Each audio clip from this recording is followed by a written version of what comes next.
ಹೊಟ್ಟೆ ಹಸಿತಾ ಇದೆ. ಆದರೆ ಈ ಮಧ್ಯಂತರದಲ್ಲಿ ದೇಹ ರಾಜಕಾರಣ ಮತ್ತು ಲೈಂಗಿಕ ದೌರ್ಜನ್ಯ ಅನ್ನುವ ವಿಷಯವಾಗಿ ಕೆಲವು ವಿಚಾರಗಳನ್ನು ಮಂಡಿಸೋದಕ್ಕೆ ನಾನಿಲ್ಲಿ ನಿಂತಿದ್ದೀನಿ. ಬಹುಶಃ ತಮಗೆ ಯಾರಿಗೂ ಗೊತ್ತಿಲ್ಲದೇ ಇರುವಂತಹ ಹೊಸ ವಿಚಾರವನ್ನ ಇಲ್ಲಿ ಹೇಳ್ತೀನಿ ಅಂತ ಅಲ್ಲ. ನಿನ್ನೆಯಿಂದಲೂ ಇದಕ್ಕೆ ಸಂಬಂಧಪಟ್ಟಂತ ಹಲವಾರು ವಿಚಾರಗಳು ಚರ್ಚೆಯಲ್ಲಿ ಹಾಗೆ ಹೀಗೆ ಬಂದಿದ್ದಾವೆ ಅನ್ನೋದನ್ನು ನಾನು ಬೆಳಿಗ್ಗೆಯಿಂದಲೂ ಕೇಳಿಸ್ಕೊಂಡಿದ್ದೀನಿ. ಆದರೆ ಅದನ್ನು ಕ್ರೋಢೀಕರಿಸಿ ಒಂದು ಒಟ್ಟಂದಕ್ಕೆ ತರೋದಾದರೆ, ಆತ್ಮೀಯರೇ, ನಾವೆಲ್ಲ ಮನುಷ್ಯರಾಗಿ ಹುಟ್ಟಿರ್ತೀವಿ. ಆದರೆ ಲಿಂಗ, ಜಾತಿ, ಧರ್ಮ, ವರ್ಗಗಳ ಯಾವ ಚಹರೆಯೂ ಇಲ್ಲದೆ ಇರುವಂಥ ಈ ದೇಹವನ್ನು ಆ ಎಲ್ಲ ಚಹರೆಗಳಿಗೆ ಲಗತ್ತಿಸಿ ಈ ತಪ್ಪಿನಿಂದಾಗೇನೆ ಇವತ್ತು ಬಲು ಘೋರವಾದಂತಹ ಪಾತಕಗಳು ಒಂದೇ ಸಮ ನಡೀತಾ ಇದ್ದಾವೆ. ಸ್ವಯಂ ನಾಶದ ಹಿಂಸಾರತಿಯ ಕಡೆಗೆ ಮನುಷ್ಯ ಕುಲ ಚಲಿಸ್ತಾ ಇದೆ ಅನ್ನೋದನ್ನು ನಾವೆಲ್ಲರೂ ಅದಕ್ಕೆ ಸಾಕ್ಷಿ ಪ್ರಜ್ಞೆಗಳಾಗಿ ಬದುಕ್ತಾ ಇದ್ದೀವಿ. ಲಿಂಗ ಅಸಮಾನತೆಯ ಕಾರಣಕ್ಕಾಗೇನೆ ಅವ್ಯಾಹತವಾಗಿ ನಡೀತಾ ಇರುವಂತಹ ಲೈಂಗಿಕ ದೌರ್ಜನ್ಯವನ್ನು ನಾವಿವತ್ತು ಅರ್ಥೈಸಿಕೊಳ್ಳೋದು ಮತ್ತು ಅದಕ್ಕೆ ಪ್ರತಿರೋಧವನ್ನು ರೂಪಿಸಿಕೊಳ್ಳೋದು, ನಮ್ಮ ಪ್ರತಿರೋಧದ ದಾರಿಗಳನ್ನು ಹೊಸದಾಗಿ ಮರುರಚನೆ ಮಾಡಿಕೊಳ್ಳಬೇಕಾಗಿದೆಯೇ ಅನ್ನುವಂತಹ ಆತ್ಮವಿಶ್ಲೇಷಣೆಯ ಕಡೆಗೆ ಹೊರಡಬೇಕಾಗಿರೋದು ಇವತ್ತಿನ ತುರ್ತು ಅಂತ ನಾನು ಅಂದ್ಕೊಂಡಿದ್ದೀನಿ. ದೇಹ ಅನ್ನೋದು ಒಂದು ಜೈವಿಕ ಸತ್ಯ. ಆದರೆ ಇದನ್ನು ಯಾವಾಗ ಸಾಮಾಜಿಕಗೊಳಿಸಲಾಯಿತೋ ಆಗ ಅದು ಜೆಂಡರ್ ಆಗಿ ರೂಪುಗೊಂಡಿತು. ಇದರ ವಿರುದ್ಧ ಹೀಗೆ ಗಂಡು ಹೆಣ್ಣು ಅನ್ನುವ ನಿರ್ದಿಷ್ಟತೆಯನ್ನು ಕೊಡೋದರ ವಿರುದ್ಧವೇ ಸ್ತ್ರೀವಾದ ಬಹಳ ಹಿಂದಿನಿಂದಲೂ ಆ ಎಚ್ಚರವನ್ನು ಮೂಡಿಸ್ಕೊಂಡು ಬಂದಿದೆ. ಕರ್ನಾಟಕದವರಾಗಿ ನಮಗೆ ಒಂದು ಹೆಮ್ಮೆ ಏನು ಅಂದರೆ, ಕನ್ನಡದ ಅನುಭವ ಪರಂಪರೆಯಲ್ಲಿ ಈ ದೇಹ ನಿರಾಕರಣೆಯ ಮತ್ತು ಈ ದೇಹವನ್ನು ಗಂಡು ಹೆಣ್ಣು ಅಂತ ಪ್ರತಿನಿಧೀಕರಿಸೋದರ ವಿರುದ್ಧವಾದಂತಹ ಒಂದು ಕೂಗು ಮೊಳಗಿದೆ ಅನ್ನುವಂಥದ್ದೇನೆ ನಾವಿವತ್ತು ಅದನ್ನು ನೆನಪಿಸ್ಕೊಳ್ಬೇಕಾಗಿರೋದು ಕೂಡ ನಮ್ಮ ಜರೂರು ಅಂತ ನಾನು ಅಂದ್ಕೊಳ್ತೀನಿ. ಮೊಲೆ ಮುಡಿ ಬಂದಡೆ ಹೆಣ್ಣೆಂಬರು, ಮೀಸೆ ಕಾಸೆ ಬಂದರೆ ಗಂಡೆಂಬರು, ಒಳಗೆ ಸುಳಿವ ಆತ್ಮ ಹೆಣ್ಣೂ ಅಲ್ಲ ಗಂಡೂ ಅಲ್ಲ ಕಾಣ ರಾಮನಾಥ ಅನ್ನುವ ಜೇಡರ ದಾಸಿಮಯ್ಯನ ವಚನ ಇಲ್ಲಿರುವ ಎಲ್ಲರಿಗೂ ನಾಲಿಗೆಯ ತುದಿಯಲ್ಲಿ ಇರ್ತಕ್ಕಂತಹ ವಚನ. ಹಾಗೇನೆ ಹೆಣ್ಣಿನ ದೇಹದ ಸೂತಕವನ್ನು ನಿರಾಕರಣೆ ಮಾಡಲಿಕ್ಕಾಗೇನೆ ಅಕ್ಕ ತನ್ನ ದೇಹವನ್ನೇ ಒಡ್ಡಿ ಪ್ರತಿರೋಧವನ್ನು ತೋರಿದಂತಹ ಚರಿತ್ರೆ ಕೂಡ ಕನ್ನಡಿಗರಾಗಿ ನಮಗೆ ಇದೆ, ಈ ನೆಲದಕ್ಕೆ ಇದೆ ಅನ್ನೋದಿದೆಯಲ್ಲ, ಅದು ದೇಹ ನಿರಾಕರಣೆಯ ಬಹಳ ದೊಡ್ಡ ಹೆಜ್ಜೆ ಅನ್ನೋದನ್ನು ನಾವು ಗಮನಿಸಬೇಕು.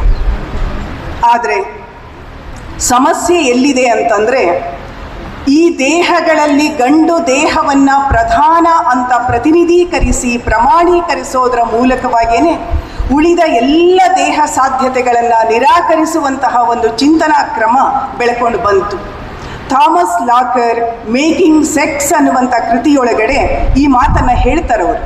ಗಂಡಿನ ದೈಹಿಕತೆಯ ಮೂಲಕ ಹೆಣ್ಣನ್ನು ಬೆಲೆಗಟ್ಟುವ ಈ ಕ್ರಮ ತೀರ ಅನ್ಯಾಯದ್ದು ಅನ್ನುವ ಮಾತನ್ನು ನಾವು ಗಮನಿಸಬೇಕು. ಸ್ತ್ರೀವಾದ ಹೆಣ್ಣನ್ನು ಅಪರಿಪೂರ್ಣ ಅನ್ನುವಂತಹ, ಅವಳನ್ನು ಅಧೀನ ನೆಲೆಗೆ ತಳ್ಳಬೇಕು ಅನ್ನುವಂತಹ ರಾಜಕಾರಣವನ್ನು ಬಹಳ ತೀವ್ರವಾಗಿ ವಿಶ್ಲೇಷಣೆಗೆ ತೊಡಗಿಸುತ್ತೆ. ಇವತ್ತು ದೇಹ ರಾಜಕಾರಣದ ಪ್ರಶ್ನೆ ದೇಹ ರಾಜಕಾರಣದ ಪ್ರಶ್ನೆಯಾಗಿ ಉಳಿದಿಲ್ಲ, ಅದೊಂದು ಉದ್ಯಮವಾಗಿ ಬೆಳೆದಿದೆ. ದೇಹ ರಾಜಕಾರಣವನ್ನು ಒಂದು ಉದ್ಯಮೀಕರಿಸಿರುವಂಥ ಸ್ಥಿತಿಯ ಒಳಗಡೆ ನಾವಿದ್ದೀವಿ. ಪಿತೃ ಪ್ರಾಧಾನ್ಯತೆ ಎಷ್ಟು ಕಠಿಣವಾಗಿದೆ ಇವತ್ತಿನ ಕಾಲದಲ್ಲಿ ಅಂದರೆ, ಅದು ವ್ಯಕ್ತಿಯೊಬ್ಬನ ಫಲಾನುಭವಿಯಾಗಿ ಅವನನ್ನು ಉಳಿಸಬೇಕು ಅನ್ನುವಂಥ ಆಲೋಚನೆಯಲ್ಲಿ ಉಳಿದಿಲ್ಲ. ಅದು ಇವತ್ತು ಒಂದು ಪ್ರಬಲ ರಾಜಕೀಯ ಸಂಸ್ಥೆಯಾಗಿ ಕೆಲಸ ಮಾಡ್ತಾ ಇದೆ. ಅಭಿಪ್ರಾಯಗಳನ್ನು ಉತ್ಪಾದಿಸುವಂತಹ ಒಂದು ಅಂಗವಾಗಿ ಅದು ಬೆಳೆದು ನಿಂತಿದೆ. 1970ರ ದಶಕದಲ್ಲಿ ಎರಡನೆಯ ಅಲೆಯ ಸ್ತ್ರೀವಾದ ಅಂತ ನಾವು ಯಾವುದನ್ನು ಕರಿತೀವಿ, ಆ ಸ್ತ್ರೀವಾದ ಬಹಳ ಮುಖ್ಯವಾಗಿ ಚರ್ಚೆಗೆ ಎತ್ತುಕೊಂಡಿದ್ದು ಹೇಗೆ ಮೊದಲ ಅಲೆಯೊಳಗಡೆ ಮತದಾನದ ಹಕ್ಕು ಬಹಳ ಮುಖ್ಯವಾಗಿತ್ತು, ಅದೇ ರೀತಿಯೊಳಗಡೆ ಎರಡನೆಯ ಅಲೆಯ ಒಳಗಡೆ ನನ್ನ ದೇಹ ನನ್ನ ಹಕ್ಕು, ಪರ್ಸನಲ್ ಈಸ್ ಪೊಲಿಟಿಕಲ್ ಅನ್ನುವಂತಹ ಘೋಷಣೆಗಳು ಮತ್ತು ಆಲೋಚನಾ ಕ್ರಮಗಳು ಬಂದದ್ದನ್ನು ನಾವು ಗಮನಿಸ್ತೀವಿ. ಇಂತಹ ಹಕ್ಕೊತ್ತಾಯಗಳು ಹೆಣ್ಣಿನ ಲೈಂಗಿಕತೆ, ಅವಳ ಗರ್ಭಧಾರಣೆ, ಅವಳ ಶಿಶುಪಾಲನೆ, ದೇಹ ನಂಟಿನ ಸಂದರ್ಭದ ಈ ಎಲ್ಲ ನಿರ್ಣಯಾಧಿಕಾರವನ್ನು ಹೆಣ್ಣಿನಿಂದ ಕಿತ್ತುಕೊಂಡಿರೋದರ ಬಗ್ಗೆ ಪ್ರತಿರೋಧವನ್ನು ನಾವು ಕಾಣ್ತೀವಿ. ಗಂಡಾಳಿಕೆ, ಹೆಣ್ಣಿನ ದೇಹದ ಕುರಿತು ಹುಟ್ಟಿಸಿಕೊಂಡಿರುವಂಥ ಈ ಮಿಥ್ಗಳಿದಾವಲ್ಲ, ಅದು ಹೇಗಿದೆ ಅಂತಂದರೆ ಇದೊಂದು ಭೂಮಿ, ಇದೊಂದು ಕ್ಷೇತ್ರ, ಇದನ್ನು ನಾವು ಆಕ್ರಮಿಸಬಹುದು, ಅತಿಕ್ರಮಿಸಬಹುದು ಅನ್ನುವಂಥದ್ದು. ಇದಕ್ಕೆ ಎರಡು ರೀತಿಯ ನಿರೂಪಣೆಗಳನ್ನು ನಾವು ನೋಡ್ತೀವಿ. ಮೊದಲನೇದಾಗಿ, ಹೆಣ್ಣು ಅನ್ನೋದೇ ಒಂದು ಅಪೂರ್ಣ ಕ್ರಿಯೆ, ಅಪೂರ್ಣವಾಗಿರುವ ರಚನೆ, ದುರ್ಬಲ, ವಿರೂಪ, ಮೈಲಿಗೆ, ಎಲ್ಲ ಸಂಕಟಗಳ ಒಂದು ಮೂಲ ನೆಲೆ ಅನ್ನುವಂತಹ ವಿಶ್ಲೇಷಣೆಯ ಮಾದರಿ ಒಂದಾದರೆ, ಅವಳು ತಾಯಿ, ಅವಳು ಸಂತಾನವನ್ನು ನೀಡುವಂಥವಳು, ಅವಳು ದೇವಿ ಅನ್ನುವಂತಹ ವಿಶ್ಲೇಷಣೆಯ ರೀತಿ ಇನ್ನೊಂದು. ಈ ಎರಡನೆಯ ವಿಶ್ಲೇಷಣೆ ಇದೆಯಲ್ಲ, ಅದು ಹೆಣ್ಣನ್ನು ರಕ್ಷಣೆಯಲ್ಲಿ ಇಡಬೇಕು ಅನ್ನುವಂತಹ ಒಂದು ಯೋಚನೆಗೆ ತಳ್ತಾ ಇರುತ್ತೆ. ಇಂತಹ ಸ್ಥಿತಿಯ ಒಳಗಡೆ ನಾವು ಗಮನಿಸಬೇಕಾಗಿರೋದೇನು ಅಂದರೆ, ಹೀಗೆ ಎರಡು ವಿತಂಡವಾದಗಳಲ್ಲಿ ಹೆಣ್ಣನ್ನು ವಿಶ್ಲೇಷಣೆ ಮಾಡಿರುವ ಪರಿಣಾಮವಾಗಿಯೇ ಇವತ್ತಿಗೂ ಅವಳಿಗೆ ಆ ದೇಹಬದ್ಧ ಸೂತಕದಿಂದ ದಾಟೋದಕ್ಕೆ ಸಾಧ್ಯ ಆಗ್ತಾ ಇಲ್ಲ. ಅಲ್ಲಿ ಮುಜುಗರ ಇದೆ, ಲಜ್ಜೆ ಇದೆ, ನಾಚಿಕೆ ಇದೆ, ತನ್ನ ದೇಹದ ಕುರಿತು ತಾನು ಮತ್ತೆ ಮತ್ತೆ ಮರಳಿ ನೋಡಿಕೊಳ್ಳಲೇಬೇಕಾದಂತಹ ಒತ್ತಡಗಳು ಇದಾವೆ ಅನ್ನೋದನ್ನು ನಾವು ಗಮನಿಸಬೇಕು. ಸಿಗ್ಮಂಡ್ ಫ್ರೈಡ್ ಯಾವ ವಿಚಾರವನ್ನು ಹೇಳ್ತಾನೋ ಆ ವಿಚಾರ ಏನನ್ನು ಹೇಳುತ್ತೆ ಅಂದರೆ, ಹೆಣ್ಣನ್ನು ಕುರಿತಂಥ ಈ ಸಾಮಾಜಿಕ ಆಲೋಚನೆ ಅನ್ನುವಂಥದ್ದು ಬರೀ ಒಂದು ಆಲೋಚನಾ ಕ್ರಮ ಆಗಿರಲಿಲ್ಲ, ಅದು ಎಲ್ಲ ಜ್ಞಾನ ಶಾಖೆಗಳ ಮೇಲೆ ತನ್ನ ಪ್ರಭಾವವನ್ನು ಅದು ಬೀರ್ತಾ ಹೋಯಿತು. ಸಿಗ್ಮಂಡ್ ಫ್ರೈಡ್ ಹೇಳ್ತಾನಲ್ಲ, ಮಹಿಳೆಯ ಎಲ್ಲ ಸ್ವಭಾವಗಳ ನಿರ್ವಚನವನ್ನು ಆತ ಅವಳ ಲೈಂಗಿಕ ತೃಪ್ತಿ ಮತ್ತು ಅತೃಪ್ತಿಯ ನೆಲೆಯಲ್ಲಿ ವಿಶ್ಲೇಷಣೆ ಮಾಡ್ತಾನೆ. ಇದನ್ನು ಬೆಟ್ಟಿ ಫ್ರೀಡನ್ ಫೆಮಿನೈನ್ ಮಿಸ್ಟೇಕ್ ಅನ್ನುವಂಥ ಕೃತಿಯಲ್ಲೇನೆ ಬಹಳ ತೀವ್ರವಾಗಿ ತರಾಟೆಗೆ ತಗೊಳ್ತಾಳೆ. ಗಂಡಾಳಿಕೆಯ ಚಿಂತನೆಯ ದೋಷಗಳನ್ನು ಅವಳು ವಿವರಿಸ್ತಾ ಹೋಗ್ತಾಳೆ. ಆದರೆ ಹೇಗಿದೆ ಈ ಗಂಡಾಳಿಕೆ ಅನ್ನೋದನ್ನು ಒಂದು ಕ್ಷಣ ನೆನಪಿಸ್ಕೊಳ್ಳಿ. ಹೆಣ್ಣಿನ ದೇಹ ಕೇಂದ್ರಿತವಾದಂಥ ಈ ಭ್ರಮೆ ಇದೆಯಲ್ಲ, ಅಪಾರವಾದ ನಿರ್ಬಂಧಗಳಿಗೆ ಅದು ಒಳಗಾಗ್ತಾ ಹೋಯಿತು. ಈ ನಿರ್ದಿಷ್ಟವಾದ ಸಾಮಾಜಿಕ ನಿರ್ಬಂಧವನ್ನು ಅವಳು ಒಂದು ಚೂರು ಕಂಪಿಸಿದರೂ ಕೂಡ ಅವಳನ್ನು ಕುಲಟೆ ಅನ್ನುವಂತಹ, ಅವಳನ್ನು ಕೆಟ್ಟವಳು ಅನ್ನುವಂತಹ, ಅನೈತಿಕ ಅನ್ನುವಂಥ ಹಣೆಪಟ್ಟಿಯನ್ನು ಕಟ್ಟಲಾಯಿತು. ಬರೀ ಹಣೆಪಟ್ಟಿಯಲ್ಲ, ಮಗನಿಂದಲೇ ಅವಳ ತಲೆಯನ್ನು ತಗ್ಗಿಸುವಂತಹ ಒಂದು ಸಾಂಸ್ಕೃತಿಕ ವಿದ್ಯಮಾನಗಳನ್ನು ಕೂಡ ನಾವು ನೋಡ್ತೀವಿ. ಹೀಗಾಗಿಯೇ ನಮ್ಮ ಜನಪದ ತಾಯಂದಿರು ಹೇಳ್ತಾರೆ ಹೆಣ್ಣಿನ ಲೈಂಗಿಕತೆಯ ಬಗ್ಗೆ. ಹೇಗಿದೆ ಅವಳ ಸ್ಥಿತಿ ಅಂತಂದರೆ, ಅವಳ ದೇಹ ಕೂಡ ಅವಳಿಗೆ ಸಂಬಂಧವೇ ಇಲ್ಲ. ಆ ದೇಹ ಯಾರದೋ ನಿರ್ವಚನದ ಮೂಲಕ ಇರುತ್ತೆ. ಇದನ್ನು ಜನಪದ ತಾಯಿ ಹೇಳ್ತಾಳಲ್ಲ, ಹಾಸ್ಯುಂಡು ಬೀಸಿ ಒಗದಂಗ. ಅವಳ ಲೈಂಗಿಕತೆಗೆ ಅವಳೇನೇ ವಿನಾಯಿತಿಯನ್ನು ಪಡ್ಕೊಳ್ಳುವ, ತನ್ನ ದೇಹದಿಂದ ತಾನೇ ಇಲ್ಲವಾಗ್ತಕ್ಕಂಥ ಈ ಒಂದು ಭಯಾನಕ ವಾಸ್ತವ ಇದೆಯಲ್ಲ, ಈ ವಾಸ್ತವದ ಕಡೆಗೆ ನಾವು ಗಮನವನ್ನು ಸೆಳೀಬೇಕಾದ ಸಂದರ್ಭ ಇದು ಅಂತ ನನಗೆ ಅನ್ನಿಸ್ತಿದೆ. ನಮಗೆಲ್ಲರಿಗೂ ಗೊತ್ತಿದೆ, ಭೂಮಿ ಬೀಜ, ಬಾಳೆಲೆ ಮುಳ್ಳು, ನಾಯಿ ಮುಟ್ಟಿದ ಮಡಕೆ, ಇಂಥ ಹಲವಾರು ಪ್ರತಿಪಾದನೆಗಳು ಹೆಣ್ಣಿನ ಲೈಂಗಿಕತೆಯನ್ನು, ಅವಳ ದೇಹವನ್ನು ಸ್ಪಷ್ಟೀಕರಿಸುವಂಥ ನೆಲೆಗಳಾಗಿ ಒದಗಿದವು. ಅದಕ್ಕೆ ಪೂರಕವಾಗಿ ನಾವು ವೈವಾಹಿಕ ಚೌಕಟ್ಟನ್ನು ವಿಶ್ಲೇಷಣೆ ಮಾಡಿದ್ದು ಹೇಗೆ ಅಂತಂದರೆ, ಬಳ್ಳಿ ಮತ್ತು ಮರ, ನದಿ ಮತ್ತು ಕಡಲು. ನನಗೆ ವಿವರಿಸೋದಕ್ಕೆ ವೇಳೆ ಇಲ್ಲ, ಆದರೆ ತಾವೆಲ್ಲರೂ ಅದನ್ನು ಅರ್ಥ ಮಾಡಿಕೊಳ್ಳಬಲ್ಲಿರಿ. ಬಳ್ಳಿ ಮತ್ತು ಮರ ಅನ್ನುವ ಪರಾವಲಂಬಿ ಸ್ಥಿತಿ ಇದೆಯಲ್ಲ, ನದಿ ಮತ್ತು ಕಡಲು ಅನ್ನುವಂತಹ ಒಂದು ಅತ್ಯಂತ ಅಮಾನವೀಯವಾದ ದಾಂಪತ್ಯದ ಚೌಕಟ್ಟಿದೆಯಲ್ಲ, ಆ ಸ್ಥಿತಿಯ ಒಳಗಡೆ ಹೆಣ್ಣನ್ನು ಸ್ಥಾಪನೆ ಮಾಡ್ತಾ ಬರಲಾಯಿತು. ಇದರ ಪರಿಣಾಮವಾಗಿ ಹೆಣ್ಣು ದೇಹ ಅನ್ನೋದು ಭೋಗ ಪ್ರಧಾನವಾಗುವ, ಭೋಗಕ್ಕೆ ಇರುವಂತಹ, ಅಧಿಕಾರ ಸ್ಥಾಪಿಸುವಂತಹ ಒಂದು ಕಮೋಡಿಟಿಯಾಗಿ ಚಲಾವಣೆಗೆ ಬಂದದ್ದನ್ನು ನಾವು ನೋಡ್ತಾ ಇರ್ತೀವಿ. ಹಾಗಾಗೇನೆ ಇವತ್ತು ನಾವು ಈ ವಿಚಾರವನ್ನು ಯಾಕೆ ಮಾತಾಡಬೇಕಾಗಿದೆ ಅಂತಂದರೆ, ಇವತ್ತು ಭಾರತ ಮಹಿಳಾ ದೌರ್ಜನ್ಯದ ಸೂಚ್ಯಂಕದಲ್ಲಿ ಪರಮೋಚ್ಚ ಸ್ಥಾನವನ್ನು ಪಡಿತಾ ಇದೆ. ನಾಗರಿಕ ಬದುಕಿನ ಈ ದುರಂತದ ಕಾರಣವನ್ನು ನಾವು ಹುಡುಕಬೇಕಾದ ಅಗತ್ಯವನ್ನು ವಿಶ್ಲೇಷಣೆ ಮಾಡಿಕೊಂಡ್ರೆ ಬಹುಶಃ ಭಾರತೀಯ ಮಹಿಳೆ ದೇಶದ ಸ್ವಾತಂತ್ರ್ಯ ಹೋರಾಟಕ್ಕೆ ಬಂದಂಥ ಸಂದರ್ಭದಲ್ಲಿ ಅವಳ ಈ ಸ್ಥಾಪಿತ ಚೌಕಟ್ಟಿನಿಂದ ಯಾವ ಬದಲಾವಣೆಯೂ ಇಲ್ಲದೆ ಅವಳನ್ನು ಸಾಮಾಜಿಕ ಚಳುವಳಿಗೆ ಕರೆತರಲಾಯಿತು ಅನ್ನುವಂಥದ್ದು ಒಂದು ದುರಂತ. ಇನ್ನೊಂದು, ಯಾವ ಶಿಕ್ಷಣ ಉದ್ಯೋಗ ಅನ್ನುವಂಥ ಸಾಮಾಜಿಕ ಜೀವನ ಅವಳಿಗೆ ಬಂತೋ ಅಲ್ಲಿ ಮುಂಬೈ ಗೆಜೆಟ್ನಲ್ಲಿ ಒಂದು ಮಾತು ಬರುತ್ತೆ, ಬ್ರಿಟಿಷರ ಕಾಲದಲ್ಲಿ ಗೆಜೆಟಿಯರ್ನಲ್ಲಿ. ಅದು ಏನು ಹೇಳುತ್ತೆ ಅಂದರೆ, ಭಾರತೀಯ ಮಹಿಳೆಯರಿಗೆ ಶಿಕ್ಷಣವನ್ನು ಯಾಕೆ ಕೊಡಬೇಕು ಅಂತಂದರೆ ಅವರು ಒಳ್ಳೆಯ ಪತ್ನಿಯರಾಗೋದಕ್ಕೆ ಮತ್ತು ಒಳ್ಳೆಯ ತಾಯಂದಿರಾಗೋದಕ್ಕೆ. ಈ ಚೌಕಟ್ಟಿದೆಯಲ್ಲ, ಈ ಚೌಕಟ್ಟು ಹೆಣ್ಣಿಗೆ ಅವಳ ಸ್ವಾಯತ್ತ ನೆಲೆಯ ಶೋಧನೆಯ ಕಡೆಗೆ ಅವಕಾಶವನ್ನು ಒದಗಿಸದೇ ಹೋಯಿತು ಅನ್ನುವಂತಹ ಸಂದರ್ಭವನ್ನು ನಾವು ಗಮನದಲ್ಲಿ ಇಟ್ಕೋಬೇಕು. ಹಾಗಾಗೇನೆ 1968ರಷ್ಟು ಹಿಂದೆ ವೀಣಾ ಶಾಂತೇಶ್ವರ್ ಅವರ ಮುಳ್ಳುಗಳು ಅನ್ನುವಂತಹ ಕಥಾ ಸಂಕಲನ ಬಂದಾಗ ಅಲ್ಲಿ ಒಂದು ಮಾತು ಬರುತ್ತೆ, ಈ ಗಂಡಸರ ಕಣ್ಣುಗಳಲ್ಲಿ ಮುಳ್ಳುಗಳಿವೆ, ಆ ಮುಳ್ಳುಗಳು ನಮ್ಮನ್ನು ಇರಿಯುತ್ತವೆ ಅಂತ. ಆ ಒಂದು ಅಸ್ವಸ್ಥತೆಯನ್ನು, ಈ ಸಮಾಜದಲ್ಲಿ ನನ್ನ ಪಾಲು ಏನು, ನಾನು ಏನು ಅನ್ನುವಂತಹ ಈ ಕಣ್ಣ ಗಾಯದ ಮಾತುಗಳನ್ನು ಮಹಿಳಾ ಸಂವೇದನೆ ಯಾಕೆ ಮತ್ತೆ ಮತ್ತೆ ಪ್ರಸ್ತಾಪ ಮಾಡಬೇಕಾಯಿತು ಅನ್ನೋದನ್ನು ಕೂಡ ನಾವಿಲ್ಲಿ ಗಮನಿಸಬೇಕು. ಆಶ್ಚರ್ಯದ ಸಂಗತಿ ಯಾವುದು ಅಂತಂದರೆ, ಭಾರತಕ್ಕೆ ಸಂಬಂಧಪಟ್ಟ ಎಲ್ಲ ಚಳುವಳಿಗಳಲ್ಲೂ ಹೆಣ್ಣು ಮಕ್ಕಳಿದ್ರು. ಜಗತ್ತಿನ ಇತಿಹಾಸವೂ ಅದೇ, ಭಾರತದ ಇತಿಹಾಸವೂ ಅದೇನೆ. We the people of India ಅನ್ನುವಲ್ಲಿ ಹೆಣ್ಣುಗಳಿದ್ರು. ಒಬ್ಬ ವ್ಯಕ್ತಿ ಒಂದು ಮತ ಮೌಲ್ಯ ಅನ್ನುವಾಗ ಹೆಣ್ಣಿದಾಳಲ್ಲಿ. ಈ ಎಲ್ಲ ಸವಲತ್ತುಗಳನ್ನು ಸಾಂವಿಧಾನಿಕವಾಗಿ ಕಾನೂನುಬದ್ಧವಾಗಿ ಹಲವಾರು ಸವಲತ್ತುಗಳನ್ನು ಇವತ್ತು ಭಾರತೀಯ ಹೆಣ್ಣು ಪಡ್ಕೊಂಡಿದ್ದಾಳೆ. ನಾನು ಅದನ್ನು ಮತ್ತೆ ವಿವರಿಸೋದಕ್ಕೆ ಹೋಗೋದಿಲ್ಲ. ಇವತ್ತಿನ ಕಾಲವಂತೂ ಗ್ಲೋಬಲ್ ಎಕಾನಮಿಯ ಕಾಲದಲ್ಲಂತೂ ಸೂಪರ್ ವುಮನ್ ಆಗೋದರ ಕಡೆಗೆ ಅವಳನ್ನು ಒತ್ತಾಯ ಮಾಡ್ತಾ ಇರ್ತಕ್ಕಂಥ ಒಂದು ಕಾಲಘಟ್ಟದಲ್ಲಿ ನಾವು ಬಂದು ನಿಂತಿದ್ದೀವಿ. ಆದರೆ ಇಷ್ಟೆಲ್ಲ ಆದರೂ ಕೂಡ ಮಹಿಳೆಯರ ಸುರಕ್ಷಿತ ಬದುಕಿಗೆ ಭಾರತ ಅನರ್ಹ ಅನ್ನುವಂಥ ಮಾತು ಯಾಕೆ ಬರ್ತಾ ಇದೆ? ಮಹಿಳೆಯರು ಪಾಲ್ಗೊಳ್ಳದೇ ಇರುವ ಕ್ಷೇತ್ರ ಇಲ್ಲ ಅಂತ ಹೇಳ್ತಿರುವಾಗಲೇ ಮಹಿಳೆಯರ ಮೇಲೆ ದೌರ್ಜನ್ಯ ಎಸಗದೇ ಇರುವ ಕ್ಷೇತ್ರವೂ ಇಲ್ಲ ಅನ್ನುವಂಥ ವಾಸ್ತವವನ್ನು ನಾವು ಹೇಗೆ ಅರ್ಥ ಮಾಡ್ಕೋಬೇಕಾಗಿದೆ? ಜಾಗತೀಕರಣಕ್ಕೆ ಮಹಿಳೆ ಯಾರು?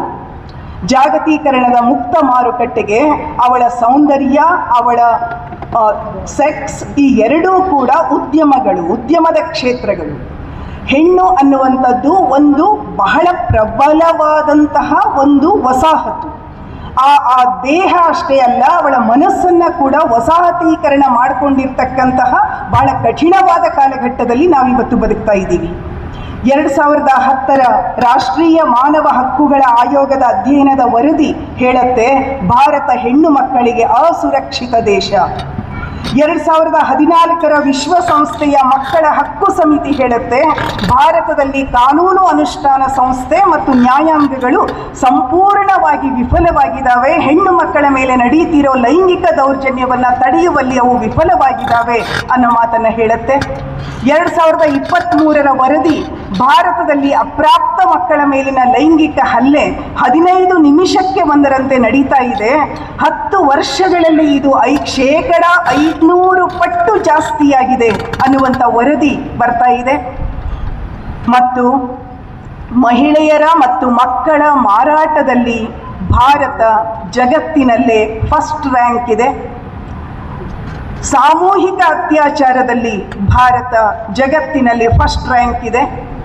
ನಾವಿದನ್ನೆಲ್ಲ ಗಮನಿಸ್ಕೊಂಡ್ರೆ 2018ರ ಮಾನವ ಕಳ್ಳ ಸಾಗಾಣಿಕಾ ಅಂಕಿ ಅಂಶ ಏನು ಹೇಳುತ್ತೆ ಅಂದರೆ, ಭಾರತದಲ್ಲಿ ಮಾನವ ಸಾಗಾಣಿಕೆ ಇದೆಯಲ್ಲ, ಇದು ಭಾರತದ 3ನೇ ಬೃಹತ್ ಉದ್ಯಮ ಅನ್ನುವಂಥ ಮಾತನ್ನು ಹೇಳುತ್ತೆ. ಹಾಗಿದ್ರೆ ನಾವು ಎಲ್ಲಿದ್ದೇವೆ? ನಮ್ಮ ಸ್ಥಿತಿ ಏನು? ಈ ಲೈಂಗಿಕ ದೌರ್ಜನ್ಯ ಅನ್ನುವ ಶಬ್ದವನ್ನು ನಾವು ಯಾರೇ ಆದ್ರೂ ಬರೀ ಅತ್ಯಾಚಾರ ಅನ್ನುವುದಕ್ಕೆ ಅದನ್ನು ನಿರ್ಬಂಧಗೊಳಿಸೋದಕ್ಕೆ ಸಾಧ್ಯ ಇಲ್ಲ. ಅದು ಎಷ್ಟು ವಿಧದಲ್ಲಿದೆ ಅಂತಂದರೆ ಅದನ್ನು ಅಗಣಿತವಾಗಿದೆ. ಆ ಚಹರೆಗಳನ್ನು ಅಳಿಯೋದಕ್ಕೆ ಕೂಡ ನಮಗೆ ಸಾಧ್ಯ ಇಲ್ಲ. ಅದು ಹೆಣ್ಣಿನ ಹುಟ್ಟಿನಿಂದಲೇ ಆರಂಭ ಆಗುತ್ತೆ. ಆಗಲೇ ಆ ಚರ್ಚೆ ಬಂದಿದೆ. ಭ್ರೂಣ ಹತ್ಯೆಯ ಏರಿಕೆ ಇದೆಯಲ್ಲ, ಭ್ರೂಣ ಹತ್ಯೆಯ ಏರಿಕೆ ಅಂದರೆ ಏನು? ಅಮರ್ತ್ಯ ಸೇನ್ ಬಹಳ ಹಿಂದೆನೆ ಹೇಳಿದ್ರು, ಒಳ ವಿಭಜನೆಗೆ ಒಳಗುಪಡಿಸಿ ಅದನ್ನ. ಅದು ಭ್ರೂಣ ಹತ್ಯೆ ಅಲ್ಲ, ಅದು ಸ್ತ್ರೀ ಭ್ರೂಣ ಹತ್ಯೆ. ಶಿಶು ಮರಣ ಅಲ್ಲ, ಅದು ಸ್ತ್ರೀ ಶಿಶು ಮರಣ. ಈ ಒಳ ವಿಭಜನೆಗಳ ಹಿನ್ನೆಲೆಯೊಳಗಡೆ ನಾವು ಗಮನಿಸ್ಕೊಂಡ್ರೆ ಕುಟುಂಬ ಇವತ್ತು ಹೆಣ್ಣಿಗೆ ಅತ್ಯಂತ ಅಸುರಕ್ಷಿತವಾದ ಜಾಗ. ಬಹಳ ಎದೆಗಾರಿಕೆಯಿಂದ ನಾವಿದನ್ನು ಒಪ್ಕೊಳ್ಬೇಕಾಗತ್ತೆ. ಒಂದು ಉದಾಹರಣೆಯನ್ನು ಕೊಡೋದಕ್ಕೆ ಇಷ್ಟಪಡ್ತೀನಿ. ಕನ್ನಡದ ಮೊಟ್ಟ ಮೊದಲ ಗದ್ಯ ಕೃತಿ 10ನೇ ಶತಮಾನದ ಒಡ್ಡಾರಾಧನೆಯೊಳಗಡೆ ಒಂದು ಕತೆ ಬರುತ್ತೆ. ಅದು ಕಾರ್ತಿಕ ಋಷಿಯ ಕತೆ ಅಂತ. ಆ ಕಾರ್ತಿಕ ಋಷಿಯ ಕಥೆ ಹೇಗಿದೆ ಅಂತಂದ್ರೆ, ಅಗ್ನಿರಾಜ ಅಂತ ಒಬ್ಬ ರಾಜ ಇರ್ತಾನೆ. ಆ ಅಗ್ನಿರಾಜನಿಗೆ ಒಂದು ದಿನ ಆಕಸ್ಮಿಕವಾಗಿ ತಾನು ಹಡೆದ 6 ಹೆಣ್ಣು ಮಕ್ಕಳಲ್ಲಿ 6ನೇ ಮಗಳ ಮೇಲೆ ಅವಳ ಚೆಲುವು ರೂಪು ಗಾಡಿಗೆ ಮನಸೋತು ಮನಸ್ಸಾಗತ್ತೆ. 6ನೇ ಮಗಳ ಮೇಲೆ ಮನಸ್ಸಾಗತ್ತೆ. ಅವಳನ್ನು ವಿವಾಹ ಸಂಬಂಧಕ್ಕೆ ತಗೋಬೇಕು. ಅದಕ್ಕೆ ಅವನೊಂದು ಅದ್ಭುತವಾದಂಥ, ಎಷ್ಟು ಬುದ್ಧಿವಂತ ಸ್ಥಿತಿಯಲ್ಲಿ ಇರುತ್ತೆ ಪಿತೃತ್ವ ಅನ್ನೋದನ್ನು ಗಮನಿಸ್ಕೊಳ್ಳಿ. ಅವನು ಹೇಳ್ತಾನೆ, ಎಲ್ಲ ಮಂತ್ರಿ ಮಾಗದರನ್ನ ಪಂಡಿತರನ್ನ ಸಭೆ ಕರೆದು ಕೇಳ್ತಾನೆ, ನನ್ನ ರಾಜ್ಯದಲ್ಲಿರುವ ಅಪರೂಪದ ವಸ್ತು ಯಾರಿಗೆ ಸಲ್ಲಬೇಕು? ಅವರೆಲ್ಲರೂ ಹೇಳ್ತಾರೆ, ರಾಜನೇ, ನಿನಗಲ್ಲದೆ ಇನ್ಯಾರಿಗೂ ಸಲ್ಲತಕ್ಕದ್ದಲ್ಲ. ಅಲ್ಲಿಗೆ ಮುಗೀತಲ್ಲ ಸಮಸ್ಯೆ. ಮದುವೆ ನಿಲ್ತನ್. ಅವನು ಮಗಳನ್ನ ಮದುವೆಯಾಗುವಾಗ ಅವನ ಹೆಂಡತಿ, ಆ ಮಗಳ ತಾಯಿ ಜೈನ ದೀಕ್ಷೆಯನ್ನ ತಗೊಂಡು ಹೋಗಿ ಬಿಡ್ತಾಳೆ ಸನ್ಯಾಸಿನಿಯಾಗಿ. ಮುಂದಿನ ಕತೆ ನಮಗೆ ಬೇಡ. ಇಲ್ಲಿ ಗಮನಿಸ್ಕೊಳ್ಳಿ, ಯಾಕೆ ಈ ಕಥೆಯ ಭಾಗವನ್ನ ನಾನು ಉಲ್ಲೇಖ ಮಾಡ್ತಿದ್ದೀನಿ ಅಂತಂದ್ರೆ, ಇವತ್ತಿಗೂ ಕೂಡ ನಮ್ಮ ಬದುಕಿನ ಅಂತರ್ಗತವಾದ ವಾಹಿನಿಯ ಒಳಗಡೆ ಈ ಅಗ್ನಿರಾಜರ ಕಣ್ಣುಗಳು ಇದಾವೆ. ಇದು ನಿನ್ನೆಯಲ್ಲ ಮೊನ್ನೆ ನನ್ನ ಕಾಲೇಜಿನ ಒಬ್ಬ ವಿದ್ಯಾರ್ಥಿನಿ ಇನ್ನು ಮೇಲೆ ನಾನು ಕಾಲೇಜಿಗೆ ಬರೋದಿಲ್ಲ ಮೇಡಮ್ ಅಂತ ಕಣ್ಣೀರು ತೆಗೆದು ಅಳ್ತಾ ಇದ್ಲು. ಅದಕ್ಕೆ ಕಾರಣ ಏನು ಅಂತಂದ್ರೆ, ಅವಳ ತಂದೆ ಸಂಪೂರ್ಣವಾಗಿ ಕುಡಿತಕ್ಕೆ ದಾಸನಾಗಿದ್ದಾನೆ ಮತ್ತು ಅವಳ ಮನೆ ನಡೆಯದೇ ಇಲ್ಲ. ಅವಳು ಕೆಲಸಕ್ಕೆ ಹೋಗಬೇಕಾಗಿದೆ. ತುಂಬ ಸುಂದರಿಯಾದ ಹುಡುಗಿ, BA ಸೆಕೆಂಡ್ ಸೆಮ್ನಲ್ಲಿ ಓದ್ತಾ ಇದ್ದಾಳೆ. ಆದರೆ ಅವಳೊಂದು ಮಾತು ಹೇಳಿದ್ಲು, ನಮ್ಮಪ್ಪ ಕುಡಿದಾಗ ಹೇಗೆ ವರ್ತಿಸ್ತಾನೆ ಅಂದರೆ, ನಮ್ಮ ತಾಯಿ ಹೇಳ್ತಾಳೆ, ನೀನು ಒಳಗೆ ಹೋಗು, ರೂಮ್ ಬಾಗಿಲು ಹಾಕೋ, ನಿಮ್ಮಪ್ಪ ನನ್ನನ್ನು ಒದ್ರೂ ನೀನು ಬಾಗಿಲು ತೆಗಿಬೇಡ. ಅವಳಿಗೆ ಆ ಮಾತು ಗೊತ್ತಾಯಿತೋ ಇಲ್ಲೋ ಗೊತ್ತಿಲ್ಲ, ನನಗೆ ಇರಿತಾ ಇತ್ತು. ನಿಮ್ಮಪ್ಪ ಬಾಗಿಲು ಒದ್ದರೂ ನೀನು ತೆಗಿಬೇಡ ಅಂತ ಅನ್ನುವಾಗ ತಾಯಿಗೆ ಭಯ ಇದೆ, ಎಲ್ಲಿ ಈ ಅಪ್ಪನಾದವನು ಈ ಮಗಳನ್ನ ಯಾವ ರೀತಿ ಬಳಸ್ಕೊಳ್ಳೋದಕ್ಕೆ ಇಷ್ಟಪಡ್ತಿದ್ದಾನೆ. ತುಂಬ ಸುಂದರಿಯಾಗಿದ್ದಾಳೆ ಆ ಹುಡುಗಿ. ಇದು ನಾನು ಹೇಳ್ತಿರೋದು 10ನೇ ಶತಮಾನಕ್ಕೆ ಮುಗಿದಿದ್ರೆ ಬಹಳ ಒಳ್ಳೆಯದಿತ್ತು. ಆದರೆ ಅದು ಹಾಗಾಗಿಲ್ಲ. ಇವತ್ತಿಗೂ ಕೂಡ ಭಾನು ಮುಷ್ತಾಕ್ ಅವರ ಕಥೆಯನ್ನ ಒಂದು ಕ್ಷಣ ನೆನಪು ಮಾಡಿಕೊಳ್ಳಿ. ಆ ಎದೆಯ ಹಣತೆ ಕಥೆ ಇದೆಯಲ್ಲ, ಯಾವ ಹೆಣ್ಣಿನ ಮೂಲಕ ತನ್ನ ಮಕ್ಕಳನ್ನ ಪಡೆದಿರ್ತಕ್ಕಂಥ ಗಂಡನಿಗೆ ಮುಂದೊಂದು ದಿನ ಅವಳ ದೇಹ ಅನಾಸಕ್ತಿಯ ವಿಷಯ ಆಗತ್ತೆ. ಈ ಕೌಟುಂಬಿಕವಾದಂತಹ ದೇಹ ರಾಜಕಾರಣ ಅತ್ಯಂತ ತೀವ್ರವಾಗಿರ್ತಕ್ಕಂತಹ ಸಮಾಜದೊಳಗೆ ಅದೇನು ಇಲ್ಲವೇ ಇಲ್ಲ ಅನ್ನುವಂಥ ಎಲ್ಲ ಮುಖವಾಡಗಳ ಮಧ್ಯದಲ್ಲಿ ನಾವಿವತ್ತು ಬದುಕ್ತಾ ಇದ್ದೀವಿ ಅನ್ನೋದಿದೆಯಲ್ಲ, ಅತ್ಯಾಚಾರದ ಅಂಕಿ ಅಂಶಗಳನ್ನು, ಅತ್ಯಾಚಾರದ ವಿಧಾನಗಳನ್ನು, ಅಥವಾ ಅತ್ಯಾಚಾರ ಎಲ್ಲೆಲ್ಲಿ ನಡೆಯಿತು ಅನ್ನೋ ಘಟನೆಗಳ ಕಡೆಗೂ ನಾನು ಹೋಗೋದಕ್ಕೆ ಇಷ್ಟಪಡೋದಿಲ್ಲ. ಅಂಕಿ ಸಂಖ್ಯೆಗಳ ಕಡೆಗೂ ನಾನು ಹೋಗೋದಕ್ಕೆ ಇಷ್ಟಪಡೋದಿಲ್ಲ. ಆದರೆ ನೆನಪಿಟ್ಕೊಳ್ಳೋಣ, ಇದು ನಮ್ಮ ಬದುಕಿನ ಪಾರ್ಟ್ ಆ್ಯಂಡ್ ಪಾರ್ಷಿಯಲ್ ಆಗಿ ಉಳಿತಾನೇ ಇದೆ. ನಮಗೆ ನ್ಯಾಯ ಅನ್ನೋದು ಅತ್ಯಂತ ಕಠಿಣವಾಗಿದೆ ಅನ್ನುವಂಥದ್ದು. ಊರುಗಳಲ್ಲಿ, ನಗರಗಳಲ್ಲಿ ಬೆಳೀತಾ ಇರತಕ್ಕಂತಹ ಮೈ ಮಾರಾಟದ ದಂಧೆಯ ಬಗ್ಗೆ ಯಾವುದನ್ನ ನಾವು ಬಹಳ ಘನತೆಯಿಂದ ವೇಶ್ಯಾವೃತ್ತಿ ಅಂತ ಕರಿತೀವಿ. ವೇಶ್ಯಾವೃತ್ತಿ ಅಂತ ಕರೆದ್ರೂ ಕೂಡ ಅದರ ಮೂಲ ನೆಲೆ ಇದೆಯಲ್ಲ, ಅದು ಎಲ್ಲಿ ಬದಲಾಯಿತು ಅನ್ನೋದನ್ನು ಗಮನಿಸ್ಕೊಳ್ಳಿ. ನಾನು ಧಾರವಾಡದಲ್ಲಿ ಸರ್ವೆ ಮಾಡಿದಾಗ ಬಹಳ ನೋವಿನ ಸಂಗತಿ ಏನು ಅಂತಂದರೆ, ವರ್ಷದಿಂದ ವರ್ಷಕ್ಕೆ ಕಾಲೇಜಿಗೆ ಅಂತ ಬರುವ, ವರ್ಷದಿಂದ ವರ್ಷಕ್ಕೆ ನಗರಗಳಲ್ಲಿ ಕೆಲಸಗಳಿಗೆ ಅಂತ ಬರ್ತಕ್ಕಂಥ ಹೆಣ್ಣು ಮಕ್ಕಳು ಅಲ್ಲಿ ರಿಜಿಸ್ಟರ್ ಆಗಿದ್ದಾರೆ. ಆ ಸಂಖ್ಯೆ ತೀವ್ರವಾಗಿ ಏರ್ತಾ ಇದೆ. ಇವುಗಳನ್ನು ನಾವು ಗಮನಿಸ್ಕೊಂಡ್ರೆ ನಮಗೆ ಅದೇ ತಾನೇ ಸ್ತ್ರೀವಾದಿ ಚಿಂತನೆ ಕಾಲಿಟ್ಟಂತಹ 70ರ ದಶಕದ ಕನ್ನಡದ ಮಹಿಳಾ ಸಾಹಿತ್ಯವನ್ನು ನಾವು ಓದಿದರೆ ಒಂದು ಕೋಡ್ ವರ್ಡ್ ಬಳಕೆಯಾಗ್ತಾ ಇತ್ತು, FF ಅಂತ. FF ಅಂದರೆ ಫ್ರೆಶ್ ಫ್ಲೆಶ್ ಅಂತ. ಅದನ್ನು ಎಲ್ಲೋ ಗುಟ್ಟಾಗಿ ನಮ್ಮ ಪಾತ್ರಗಳು, ಮುಖ್ಯವಾಗಿ ವೀಣಾ ಶಾಂತೇಶ್ವರ ಅವರ ಕಥೆಗಳಲ್ಲಿ 2 ಸರ್ತಿ ಇದು ಬರುತ್ತೆ. ಆದರೆ ಇವತ್ತು ಈ ಎಫ್ ಅನ್ನೋ ಕೋಡ್ ವರ್ಡ್ ಇದೆಯಲ್ಲ, ಅದು ಸರ್ವಸಾಧಾರಣೀಕರಣಗೊಂಡು ಹೋಗಿದೆ. ಯಾರಿಗೂ ಅದು ಏನು ಅಂತ ಯಾರೂ ವಿವರಿಸಬೇಕಾದ ಅಗತ್ಯವೇ ಇಲ್ಲ ಅನ್ನುವಂಥ ಸ್ಥಿತಿಗೆ ನಾವಿವತ್ತು ಬಂದಿದ್ದೀವಿ ಅನ್ನೋದಿದೆಯಲ್ಲ. ಹಾಗಿದ್ರೆ ನಮ್ಮ ನಾಳುವ ಪ್ರಭುತ್ವಕ್ಕೆ ಬೇಕಿರುವುದಾದರೂ ಏನು? ಯಾವುದಕ್ಕೆ ವೃತ್ತಿ ಘನತೆಯನ್ನು ಕೊಡ್ತೀವಿ, ಯಾವುದನ್ನು ನಾವು ಈ ರೀತಿಯೊಳಗೆ ಆಲೋಚನೆ ಮಾಡ್ತೀವಿ ಅನ್ನೋದಿದೆಯಲ್ಲ.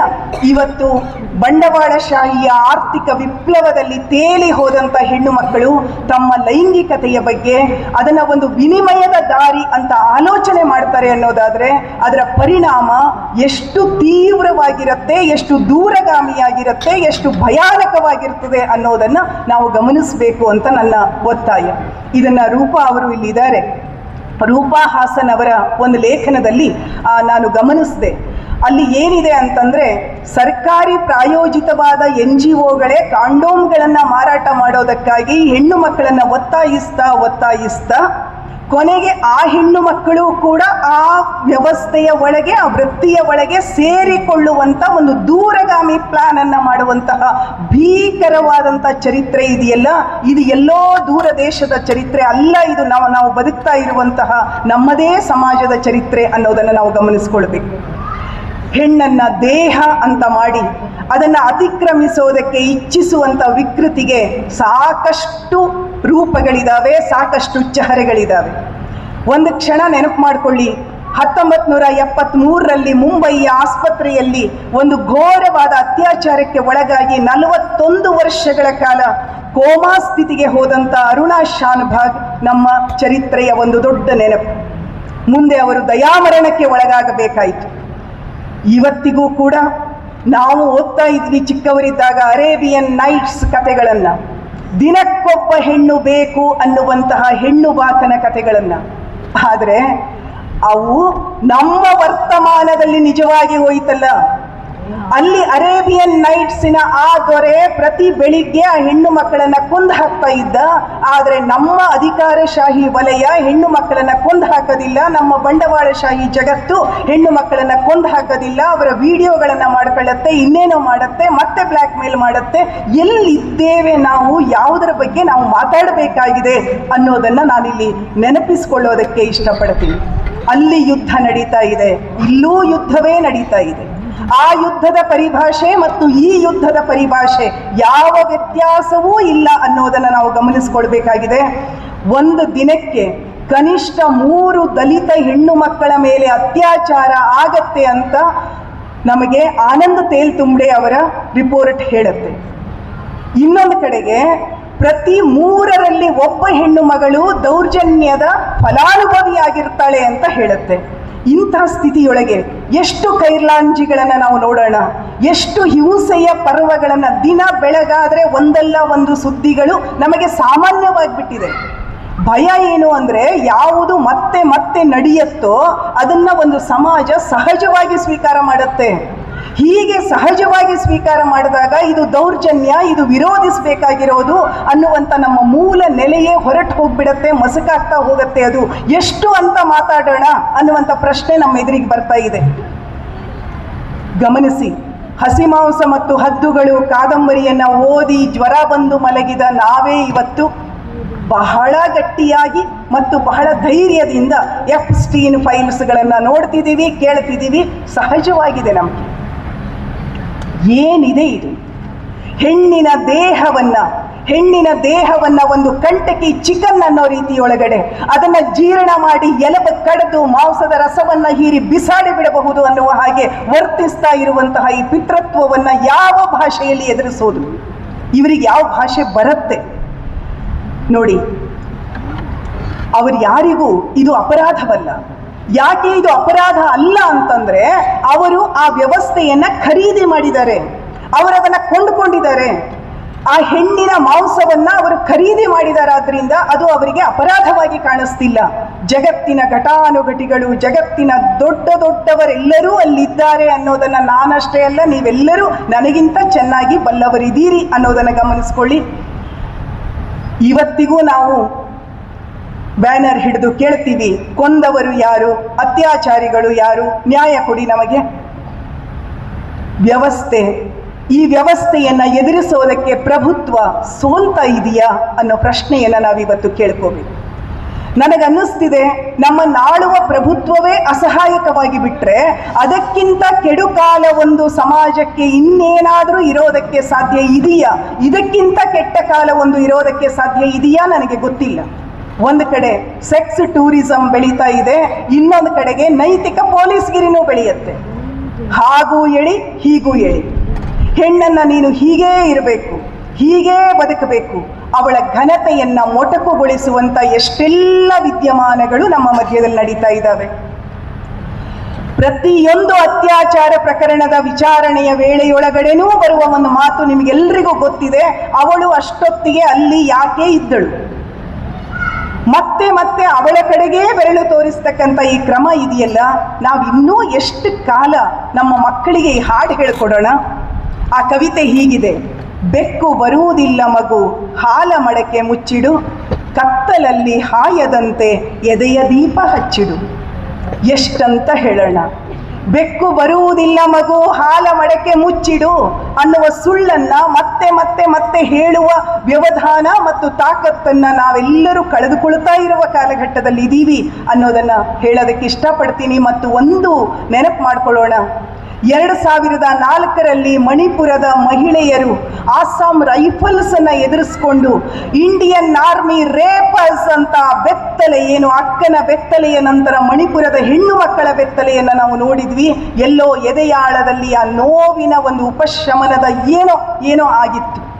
ಆದರೆ ಈಗ ಮಣಿಪುರ ಏನಾಗಿದೆ, ಒಂದು ಜನಾಂಗದ ಹೆಣ್ಣು ಮಕ್ಕಳನ್ನ ಅವರನ್ನ ಅತ್ಯಾಚಾರ ಮಾಡಿ, ಅವರನ್ನ ರೇಪ್ ಮಾಡಿ, ಅವರನ್ನ ಬಲಿಪಶು ಮಾಡಿ, ಅವರನ್ನ ಬಳಸಿಕೊಳ್ಳಿ ಅಂತ ಇನ್ನೊಂದು ಜನಾಂಗದ ಹೆಣ್ಣು ಮಕ್ಕಳು ವಹಿಸಿಕೊಡ್ತಾರೆ ಅನ್ನೋದಾದರೆ ನಾವು ಎಲ್ಲಿ ನಿಂತು ಮಾತಾಡಬೇಕು, ಯಾವ ವಿಷಯವನ್ನ ಯಾವ ಧ್ರುವೀಕರಣದಲ್ಲಿ ಇಟ್ಟುಕೊಂಡು ನಾವು ಮಾತಾಡಬೇಕು ಅನ್ನುವಂಥ ಬಹಳ ಬಿಕ್ಕಟ್ಟಿನ ಸ್ಥಿತಿಯಲ್ಲಿ ಇದ್ದೀವಿ. ಮರ್ಯಾದಾ ಹತ್ಯೆಗಳು, ಅದನ್ನು ಏನು ಹೇಳಬೇಕು, ಏನು ಹೇಳಿದ್ರು ಅದು ಅದೇ. ಮರ್ಯಾದಾ ಹತ್ಯೆಗಳು ನಡೀತಾ ಇದ್ದಾವೆ. ನಾವು ಕೌಂಟ್ ಮಾಡಬಹುದು, ಲೆಕ್ಕ ಮಾಡಬಹುದು, ಎಷ್ಟು ನಡೆಯಿತು, ಹೇಗೆ ನಡೆಯಿತು, ಎಲ್ಲಿ ಅಪ್ಪ ಕೊಂದ, ಎಲ್ಲಿ ತಾಯಿ ಕೊಂದ್ಲು, ಗರ್ಭಿಣಿ ಇದ್ಲ, ಗರ್ಭಿಣಿ ಇಲ್ಲವ, ಏನೆಲ್ಲ ನೋಡಬಹುದು. ಪ್ರಶ್ನೆ ಏನು ಅಂದರೆ, ನನಗೆ ತೀವ್ರವಾಗಿ ಕಾಡಿದ್ದು, ಮಗಳನ್ನೇ ಕೊಂದು ಹಾಕುವ ಒಬ್ಬ ತಾಯಿಗೆ, ಮಗಳನ್ನೇ ಕೊಂದು ಹಾಕುವ ಒಬ್ಬ ಅಪ್ಪನಿಗೆ ನಂತರವೂ ಪಶ್ಚಾತ್ತಾಪ ಆಗೋದಿಲ್ವಲ್ಲ. ಪಶ್ಚಾತ್ತಾಪ ಇಲ್ಲ ಅವರಿಗೆ. ಅವರು ಬಹಳ ಸ್ಪಷ್ಟವಾಗಿ ಹೇಳ್ತಿದ್ದಾರೆ, ನಾನು ನನ್ನ ಜಾತಿಯ ಮರ್ಯಾದೆಯನ್ನು ಉಳಿಸೋ ಸಲುವಾಗಿ, ನಾನು ನನ್ನ ಧರ್ಮದ ಗೌರವವನ್ನು ಉಳಿಸೋ ಸಲುವಾಗಿ ಈ ಹತ್ಯೆಯನ್ನು ಮಾಡಿದ್ದೀನಿ ಅನ್ನುವ ಹೆಮ್ಮೆ ಇದೆ ಅವರಿಗೆ ಅನ್ನೋದಾದರೆ, ಈ ಜಾತಿಯ ಧರ್ಮದ ಕೋಮಿನ ಕಟ್ಟುಗಳು ಹೆಣ್ಣನ್ನು ಹೇಗೆ ಸಿಗದು ಹಾಕ್ತಾ ಇದ್ದಾವೆ ಅನ್ನೋದನ್ನು ಗಮನಿಸ್ಕೊಳ್ಳಿ. ವಿಜ್ಞಾನ ಇವತ್ತು ಹೆಣ್ಣನ್ನು ಬರೀ ಒಂದು ದೇಹ ಅಂತ ತನ್ನ ಪ್ರಯೋಗ ಭೂಮಿಯಾಗಿ ಮಾಡಿಕೊಂಡಿದೆ. ಇನ್ ವಿಟೋ ಫರ್ಟಿಲೈಸೇಷನ್ ಇರಬಹುದು, ಸಂತಾನಹರಣ ಶಸ್ತ್ರಚಿಕಿತ್ಸೆ ಇರಬಹುದು, ಏನೆಲ್ಲ ಹೆಣ್ಣಿನ ಮೇಲೆ ಪ್ರಯೋಗ ಆಗಲಿಕ್ಕೆ ಇರುವಂಥ ಒಂದು ದಾರಿಯವು. 2014ರಲ್ಲಿ ಛತ್ತೀಸ್ಗಢದ ಒಂದು ಶಿಬಿರದಲ್ಲಿ, ಸರ್ಕಾರಿ ಶಿಬಿರದಲ್ಲಿ, ಒಂದು ದಿನದಲ್ಲಿ 80 ಸಂತಾನಹರಣ ಶಸ್ತ್ರಚಿಕಿತ್ಸೆ ಮಾಡಿ 60 ಜನ ಮತ್ತೆ ದೊಡ್ಡ ನೋವನ್ನು ಅನುಭವಿಸಿ 12 ಜನ ಹೆಣ್ಣು ಮಕ್ಕಳು ಒಂದೇ ದಿನದಲ್ಲಿ ಸತ್ತು ಹೋದ ಘಟನೆ ನಮಗೆ ಮರೆತು ಹೋಗಿದೆ. ಬೇಕು ಅಂದ್ರಷ್ಟೇ ಅದು ನೆನಪಾಗತ್ತೆ. ಇದು ನಮ್ಮ ವಾಸ್ತವ. ಇವತ್ತು ಹೆಣ್ಣಿನ ಗರ್ಭಕೋಶ ಅನ್ನೋದಿದೆಯಲ್ಲ, ಅದರ ಮೇಲೆ ಬಂಡವಾಳಶಾಹಿ ತನ್ನ ಮುದ್ರೆಯನ್ನು ಒತ್ತಾ ಇದೆ. ಅವಳು ಬಾಡಿಗೆ ತಾಯಿಯಾಗಬೇಕು ಒಂದು, ಇಲ್ಲ ಅಂತಂದರೆ ನಮ್ಮ ಧಾರವಾಡ ಬೆಳಗಾವಿ ಕಡೆಗೆ ಕಬ್ಬಿನ ಗದ್ದೆಗೆ ಕೆಲಸ ಮಾಡೋದಕ್ಕೆ ಬರ್ತಕ್ಕಂಥ ತಂಡ ಇರುತ್ತೆ. ಆ ತಂಡಕ್ಕೆ ಹೆಣ್ಣು ಮಕ್ಕಳು ಬರಬೇಕು ಅಂತಂದರೆ ಅವರು ಸಂತಾನಹರಣ ಶಸ್ತ್ರಚಿಕಿತ್ಸೆಯನ್ನು ಮಾಡ್ಕೊಂಡಿರ್ಬೇಕು. ಯಾಕೆ ಅಂತಂದರೆ ಅವಳು ಮುಟ್ಟು ತಟ್ಟು ಅಂತ ನೋವನ್ನು ಅನುಭವಿಸ್ಕೊಂಡು ರಜೆ ತಗೊಳ್ಬಾರ್ದಲ್ಲ, ಅದಕ್ಕೆ. ನಾನಿದನ್ನು ಸುಮ್ಮನೆ ಕತೆ ಹೇಳ್ತಾ ಇಲ್ಲ, ಇದರ ಅಂಕಿ ಅಂಶಗಳಿದ್ದಾವೆ, ಇದರ ದಾಖಲೆಗಳಿದ್ದಾವೆ. ಮಹಾರಾಷ್ಟ್ರ ಮತ್ತು ಕರ್ನಾಟಕದ ಈ ಬಾರ್ಡರ್ಗಳಲ್ಲಿ ದೊಡ್ಡ ಪ್ರಮಾಣದಲ್ಲಿ ಹೆಣ್ಣು ಮಕ್ಕಳ ಗರ್ಭವನ್ನು ಕತ್ತರಿಸಿ ಹಾಕುವಂಥ ಹಿಸ್ಟೆರೆಕ್ಟಮಿ ಅನ್ನುವಂತಹ ಒಂದು ದೊಡ್ಡ ದಂಧೆ ವೈದ್ಯಕೀಯ ದಂಧೆ ನಡೆದಿದೆ ಅನ್ನೋದನ್ನು ನಾವು ಗಮನಿಸಬೇಕು. ಭ್ರೂಣ ಹತ್ಯೆಯಿಂದ, ಮರ್ಯಾದಾ ಹತ್ಯೆಯಿಂದ, ಹಿಸ್ಟರೆಕ್ಟಮಿಯವರೆಗೆ. ನಾನು ಮತ್ತೆ ಮತ್ತೆ ಹೇಳಕ್ಕೆ ಇಷ್ಟಪಡೋದೇನು ಅಂದರೆ, ಯಾವ ನೋವು ಯಾವ ಗಾಯವೂ ಮಾದಿಲ್ಲ, ಅದು ರೂಪಾಂತರಗೊಳ್ತಾನೇ ಇದೆ. ಹೊಸ ಹೊಸ ರೂಪಗಳಲ್ಲಿ ಕೋವಿಡ್ ವೈರಸ್ಸು ಮತ್ತೆ ಬಂತು ಅಂತೀವಲ್ಲ, ಹಂಗೆ ಹೊಸ ವೈರಸ್ಗಳಲ್ಲಿ ಅದು ಬರ್ತಾನೇ ಇದೆ ಅನ್ನೋದನ್ನು ನಾವು ಗಮನಿಸ್ಕೊಂಡ್ರೆ, ಆತ್ಮೀಯರೇ, ತುಂಬ ಮಾತಾಡೋಕ್ಕಿಲ್ಲ. ಆದರೆ ಈಗ ನಾನು ನನ್ನ ಮಾತುಗಳನ್ನು ಆಡೋಕ್ಕೆ ಇಷ್ಟಪಡ್ತೀನಿ. ಅದೇನು ಅಂದರೆ, ಮುಂದೇನು, ವಾಟ್ ನೆಕ್ಸ್ಟ್, ಇಷ್ಟಂತೂ ಆಗಿದೆ, ಇದು ಹೀಗೆ ಇದೆ, ಇದು ಬದಲಾಗೋದಿಲ್ಲ. ಏನು ಮಾಡಬೇಕಿದೆ ಅನ್ನೋದರ ಬಗ್ಗೆ ಇವತ್ತು 3ನೇ ತಲೆಮಾರಿನ ಸ್ತ್ರೀವಾದ ಬಹಳ ದೊಡ್ಡ ಒಳನೋಟಗಳನ್ನು ನಮಗೆಲ್ಲ ಕೊಟ್ಟಿದೆ. ಮತ್ತು ನಾವೆಲ್ಲ ಅರೆ ಬರೆ ಈ ಮಾತುಗಳನ್ನು ಸುಮಾರು ವರ್ಷಗಳಿಂದ ನಮ್ಮ ಇಲ್ಲಿರುವ ಬಹುತೇಕರು ಮಾತಾಡ್ಕೊಂಡು ಬಂದಿದ್ದೀವಿ. ಆ ಮಾತೇನು ಅಂದರೆ, ಇವತ್ತು ದೌರ್ಜನ್ಯ ಏರುಗಚ್ಚಿನಲ್ಲಿದೆ. ಯಾಕೆ ಅಂತಂದರೆ, ಆ ದೌರ್ಜನ್ಯಕ್ಕೆ ಸಾಮಾಜಿಕ ಮನ್ನಣೆ ಇದೆ. ಹೆಣ್ಣಿನ ಮೇಲೆ ದೌರ್ಜನ್ಯವನ್ನು ನಡೆಸೋದು ಒಂದು ಅಪರಾಧ ಅನ್ನುವಂಥ ತಿಳುವಳಿಕೆಯನ್ನು ನಾವಿವತ್ತು ನಮ್ಮ ಶಿಕ್ಷಣ ವ್ಯವಸ್ಥೆ ಕೊಡುವಲ್ಲಿ ಸೋತು ಹೋಗಿದೆ. ಇಂಥ ಸ್ಥಿತಿಯ ಒಳಗಡೆ ನಮ್ಮ ಸ್ಥಿತಿ ಏನು? 1968ರಲ್ಲೇ ಕೇಟ್ ಮಿಲೆಟ್ ಸೆಕ್ಶುವಲ್ ಪೊಲಿಟಿಕ್ಸ್ ಅನ್ನುವಂಥ ಕೃತಿಯನ್ನು ಬರೆದಾಗ ಬಹಳ ಸ್ಪಷ್ಟವಾಗಿ ಅವಳು ಹೇಳ್ತಾಳೆ, ಮತ್ತು ಎಲ್ಲ ಸ್ತ್ರೀವಾದಿಗಳು ಈ ಮಾತುಗಳನ್ನು ಹೇಳ್ತಾರೆ. ಅದೇನು ಅಂದರೆ, ಪಿತೃ ಪ್ರಾಧಾನ್ಯವನ್ನು ಪ್ರಶ್ನಿಸೋದು ಮತ್ತು ಗಂಡಸನ್ನು ಶತ್ರು ಎಂದು ಭಾವಿಸೋದು ಎರಡೂ ಬೇರೆ ಬೇರೆ. ಪಿತೃ ಪ್ರಾಧಾನ್ಯವನ್ನು ಪ್ರಶ್ನಿಸೋದು ಮತ್ತು ಗಂಡಸನ್ನ ಶತ್ರು ಅಂತ ಭಾವಿಸೋದು, ಈ ಎರಡೂ ಕೂಡ ಬೇರೆ ಬೇರೆ ಅನ್ನೋದಿದೆಯಲ್ಲ, ಈ ಕಡೆಗೆ ನಾವು ಹೆಚ್ಚು ಗಮನವನ್ನು ಕೊಡಬೇಕಾಗಿದೆ. ನನ್ನ ಪ್ರಶ್ನೆ ಏನು ಅಂದರೆ, ನಮ್ಮ ಹೊಟ್ಟೆಯಲ್ಲೇ ಹುಟ್ಟಿದ ಮಗ, ನನ್ನ ಎದೆ ಹಾಲನ್ನೇ ಕುಡಿದು ಬೆಳೆದ ಮಗ, ನನ್ನದೇ ಶಾಲೆಯ ಅಂಗಳದಲ್ಲಿ ಕಲಿತು ಬಂದ ಮಗನೊಬ್ಬ ಅತ್ಯಾಚಾರಿ ಆಗ್ತಾನೆ ಅನ್ನೋದಾದರೆ ಅದರ ಹೊಣೆಯನ್ನು ಯಾರು ಹೊರಬೇಕು? ಇದು ಬಹಳ ಸರಳವಾಗಿ ಪಿತೃಪ್ರಧಾನ ವ್ಯವಸ್ಥೆ ಹೆಣ್ಣಿನ ಮೇಲೆ ಹೊರಿಸುವಂಥ ಒಂದು ದುಬಾರಿ ಪ್ರಶ್ನೆಯಾಗಿ ಅರ್ಥ ಮಾಡ್ಕೊಳ್ಬೇಕಾಗಿಲ್ಲ. ನಾವಿವತ್ತು ಅದನ್ನು ಗಮನಿಸಬೇಕಾಗಿರೋದೇನು ಅಂತಂದರೆ, ಇವತ್ತು ಗಂಡಸಿನ ಮನಸ್ಸಿನ ಒಳಗಡೆ ಈ ವಿಕಾರ ಬೆಳೆಯುತ್ತೆ ಅನ್ನೋದಾದರೆ ಅದಕ್ಕೆ ಕಾರಣ ಏನು? ಹೆಣ್ಣು ಮಗು ತನ್ನ ಬಾಲ್ಯದಿಂದ ವಂಚಿತಳಾಗಿದ್ದಾಳೆ ಅಂತ ನಾವು ನೋಡ್ತೀವಿ, ಅಧ್ಯಯನ ಮಾಡ್ತೀವಿ. ಆದರೆ ದುರಂತ ಏನು ಅಂದರೆ, ಗಂಡು ಮಗು ಕೂಡ ತನ್ನ ಬಾಲ್ಯದಿಂದ ವಂಚಿತವಾಗಿದೆ. ಗಂಡು ಮಗುವನ್ನು ಕೂಡ ನಾವು ಇಡೀ ಈ ಸ್ತ್ರೀವಾದಿ ಚಿಂತನೆ ಹೇಳತ್ತಲ್ಲ, ವ್ಯಕ್ತಿಯನ್ನ ಹೆಣ್ಣು ಗಂಡು ಅಂತ ಗುಣಗಳನ್ನು ವರ್ಗೀಕರಿಸುವಲ್ಲಿ ಇರ್ತಕ್ಕಂಥ ರಾಜಕಾರಣ ಇದೆಯಲ್ಲ, ಆ ರಾಜಕಾರಣ, ಆ ಪಿತೃಪ್ರಧಾನ ವ್ಯವಸ್ಥೆ ಇದೆಯಲ್ಲ, ಅದು ನಮ್ಮ ಗಂಡು ಮಕ್ಕಳ ಮೇಲೆ ಕೂಡ ತೀವ್ರವಾದ ಹಲ್ಲೆಯನ್ನು ಮಾಡ್ತಾ ಇದೆ. ನಾವು ಎಷ್ಟೇ ಹೆಣ್ಣು ಕೇಂದ್ರವಾಗಿ ಯೋಚನೆ ಮಾಡಿದರೂ ಕೂಡ ಉತ್ತರ ಸಿಗೋದಿಲ್ಲವೇನೋ ಅಂತಲೇ ನನಗೆ ಅನ್ನಿಸ್ತಿರೋದು ಇವತ್ತು ಈ ಕ್ಷಣದಲ್ಲಿ. ಯಾಕೆ ಅಂತಂದರೆ, ಹೆಣ್ಣು ಕೇಂದ್ರವಾಗಿ ಆಲೋಚನೆ ಮಾಡ್ತಾ ಮಾಡ್ತಾ ಮಾಡ್ತಾ ನಾವು ಇಷ್ಟು ಸುದೀರ್ಘ ಕಾಲಗಳನ್ನು ಕಳೀತಾ ಇದ್ದೀವಿ ಚರಿತ್ರೆಯೊಳಗಡೆ. ಆದರೆ ಪ್ರಶ್ನೆ ಏನು ಅಂದರೆ, ಆ ದೌರ್ಜನ್ಯಗಳಲ್ಲಿ, ಆ ಪೋಲಿತನಗಳಲ್ಲಿ, ಆ ವಿಕಾರಗಳಲ್ಲಿ ಯಾವುದೇ ವ್ಯತ್ಯಾಸಗಳು ಸಂಭವಿಸ್ತಾ ಇಲ್ಲ, ಅದಿನ್ನೂ ಏರಿಕೆನೇ ಆಗ್ತಾ ಇದೆ. ಹಾಗಿದ್ರೆ ಆ ಗಂಡು ಮಗುವಿನ ಮನಸ್ಸಿನ ಒಳಗಡೆ ಬಿತ್ತಲ್ಪಟ್ಟಿರುವಂತಹ ಬೀಜಗಳನ್ನು, ರೋಗದ ಬೀಜಗಳನ್ನು ಕಿತ್ತು ಹಾಕೋ ಜವಾಬ್ದಾರಿಯನ್ನು ಇವತ್ತು ಸ್ತ್ರೀವಾದಿ ಚಿಂತನೆ ಮತ್ತು ಸ್ತ್ರೀವಾದಿ ಚಳುವಳಿ ಆ ಜವಾಬ್ದಾರಿಯನ್ನು ವಹಿಸ್ಕೊಳ್ಬೇಕಾಗಿದೆ. ಇನ್ನು ಮೇಲೆ ನಮ್ಮ ಕೇಂದ್ರ ಹೆಣ್ಣಲ್ಲ, ನಮ್ಮ ಕೇಂದ್ರ ಗಂಡು ಮಕ್ಕಳು. ನಾವು ಹೆತ್ತ ನಮ್ಮ ಗಂಡು ಮಕ್ಕಳು. ನಮ್ಮ ಗಂಡು ಮಕ್ಕಳಿದಾರಲ್ಲ, ನನ್ನ ಜೊತೆಗಿರುವ ನನ್ನ ತಂದೆನೋ ನನ್ನ ಗಂಡನೋ ಅಲ್ಲ, ನನ್ನ ಮಕ್ಕಳಿದಾರಲ್ಲ, ನನ್ನ ಮುಂದಿನ ಜನರೇಷನ್ ಇದೆಯಲ್ಲ, ಅವರನ್ನ ಈ ಭೀತ ಸ್ಥಿತಿಯಿಂದ ಕಾಪಾಡಿಕೊಳ್ಬೇಕಾದಂತಹ ಅನಿವಾರ್ಯತೆ ನಮಗೆ ಇದೆ ಅನ್ನೋದನ್ನು ನಾನು ಹೇಳೋದಕ್ಕೆ ಇಷ್ಟಪಡ್ತೀನಿ. ಒಂದು ಸಿನಿಮಾದ ಕತೆ ಹೇಳ್ತೀನಿ. ನನ್ನನ್ನು ತೀವ್ರವಾಗಿ ಕಾಡಿದ ಕತೆ, ಅಥವಾ ಈ ಮಾತನ್ನು ಇಷ್ಟು ಗಟ್ಟಿಯಾಗಿ ನಾನು ಹೇಳೋದಕ್ಕೆ ಕಾರಣವಾಗಿರೋ ಕತೆ ಅದು ಇರಾನಿ ಮೂವಿನೋ ಯಾವುದೋ ನನಗೆ ನೆನಪಿಲ್ಲ. ತುಂಬ ವರ್ಷಗಳ ಹಿಂದೆ ನೋಡಿರೋ ಒಂದು ಕತೆ, ಸ್ಟೋನ್ ಅಂತ ಆ ಸಿನಿಮಾ ಅಂತ ಕಾಣಿಸುತ್ತೆ. ಆ ಸಿನಿಮಾದ ಕತೆ ಏನು ಅಂದರೆ, ಅವಳೊಬ್ಬಳು ಇದ್ದಾಳೆ, ತುಂಬ ಸುಂದರಿಯಾಗಿದ್ದಾಳೆ, ಆದರೆ ಅವಳ ಗಂಡ ಅವಳನ್ನು ಅನುಮಾನಿಸ್ತಾನೆ. ಯಾವುದನ್ನಕ್ಕಾದರೂ ಪರಿಹಾರವನ್ನು ಕೊಡಬಹುದು, ಅನುಮಾನದ ರೋಗಕ್ಕೆ ಪರಿಹಾರ ಕೊಡೋದು ಹೇಗೆ? ಕೊನೆಗೆ ಅವಳ ಮೇಲೆ ಆಪಾದನೆ ಬರುತ್ತೆ, ತೀರ್ಮಾನವೂ ಆಗತ್ತೆ, ಜಡ್ಜ್ಮೆಂಟ್ ರೆಡಿ ಆಗತ್ತೆ. ಕಾಫ್ ಪಂಚಾಯಿತಿಯೊಳಗೆ ಜಡ್ಜ್ಮೆಂಟ್ ರೆಡಿ ಆಗುತ್ತೆ. ಆ ಜಡ್ಜ್ಮೆಂಟ್ ಏನು ಅಂದರೆ, ಅವಳನ್ನು ಆ ಬಿಸಿಲ ಬಯಲಿನೊಳಗೆ, ಮರುಭೂಮಿಯೊಳಗೆ ಹುಗಿಬೇಕು. ಅದನ್ನು ಇಲ್ಲಿ ನನಗೆ ಎಲ್ಲಮ್ಮನ ನೆನಪಾಗತ್ತೆ, ಹಿಂಗೆ ಉಗಿದು ಎದ್ದು ಬಂದಿರುವ ಎಲ್ಲಮ್ಮ. ನಾವು ದೇವಿಯರಾಗೋದು ಹೀಗೆ ಏನೋ. ಇಷ್ಟು ಉಗಿಬೇಕು. ಆ ಕೊನೆ ದೃಶ್ಯವನ್ನು ಅಷ್ಟು ಮಾತ್ರ ಹೇಳಕ್ಕೆ ಇಷ್ಟಪಡ್ತೀನಿ. ಹುಗಿಬೇಕು. ಎಲ್ಲರೂ ಕೂಡ ಅವಳು ಮೊದಲೇ ಬಿಸಿಲಲ್ಲಿ ಅರೆಗಾಯಿಯಾಗಿ ಸಾಯ್ತಾ ಇರ್ತಾಳೆ. ಆದರೆ ಆ ದೃಶ್ಯ ಎಷ್ಟು ಅದ್ಭುತವಾಗಿದೆ ಅಂದರೆ, ಸುತ್ತಲೂ ನಿಂತಿರುವಂಥ ಗಂಡಸರು ಕೈಯಲ್ಲಿ ಕಲ್ಲನ್ನು ಹಿಡ್ಕೊಂಡಿದ್ದಾರೆ. ಆ ಕಲ್ಲನ್ನು ಹಿಡ್ಕೊಂಡು ಅವಳ ಮೇಲೆ ಕಲ್ಲನ್ನು ಹಾಕಬೇಕು, ಎಸಿಬೇಕು, ಅವಳನ್ನು ಕೊಲ್ಲಬೇಕು. ಆ ಗುಂಪಿನಲ್ಲಿ ಅವಳ ಮಗ ಇದ್ದಾನೆ. ಯಾವ ಮಗ? ಅವಳು ಜಗತ್ತಿನ ಎಲ್ಲ ತಾಯಂದಿರಿಗೂ ಸವಾಲು ಹಾಕುವ ಹಾಗೆ ಪ್ರೀತಿಸಿ ಬೆಳೆಸಿದಂಥ ಮಗ.